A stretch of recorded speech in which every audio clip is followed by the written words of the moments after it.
जटायु। जी हाँ दोस्तों, जटायु एक पक्षी था।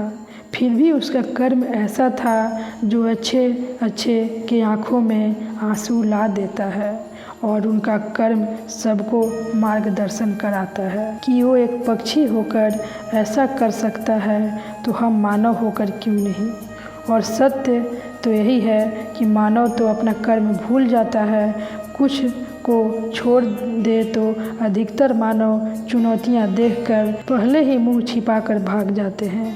अरे उनको पक्षी जटायु से कुछ सीखना चाहिए और सोचना चाहिए कि जब वो पक्षी होकर ऐसा कर सकता है तो फिर हम मनुष्य होकर क्यों नहीं कर सकते।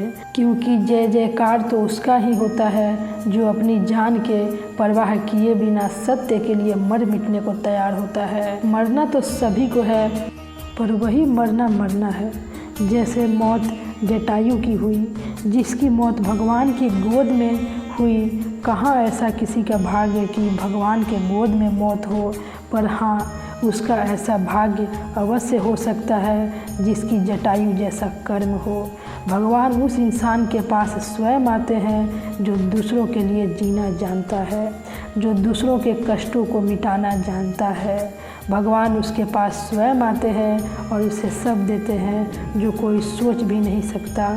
क्योंकि भगवान को वो इंसान बहुत प्रिय है जो परहित के लिए जीना जानता है, मीन्स परायों की भलाई के लिए, और जीना भी उसी का जीना है जो औरों के काम आए।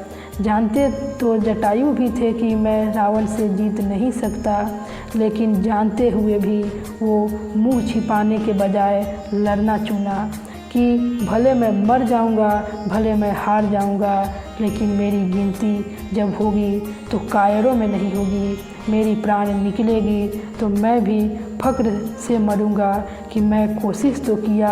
जहां सब मुंह छुपा के भाग जाते हैं, भाग गए, वहां मैं कुछ तो प्रयास किया।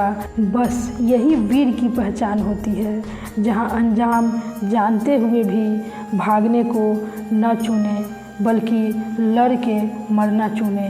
यही निशानी है एक वीर की। दरअसल दोस्तों, जटायु अरुण के पुत्र, भगवान गरुड़ के भतीजे, संपाति के भाई और दशरथ के मित्र जटायु को श्री राम की राह में शहीद होने वाला पक्षी माना जाता है। जिस समय रावण माता सीता का हरण कर आकाश मार्ग से लंका की ओर पुष्पक विमान से ले जा रहा था, तब जटायु ने रावण को चुनौती देते हुए सीता जी को छुड़ाने के लिए रावण से संघर्ष किया था। रावण ने अपनी तलवार से जटायु के दोनों पंख काट दिए थे। जब भगवान राम माता सीता की खोज में दंडकारण्य वन की ओर बढ़े तो उन्हें घायल अवस्था में जटायु मिला था। घायल जटायु ने ही बताया था कि रावण सीता जी का हरण कर दक्षिण दिशा की ओर ले गया है। उसके बाद जटायु ने राम की गोद में ही प्राण त्याग दिए थे।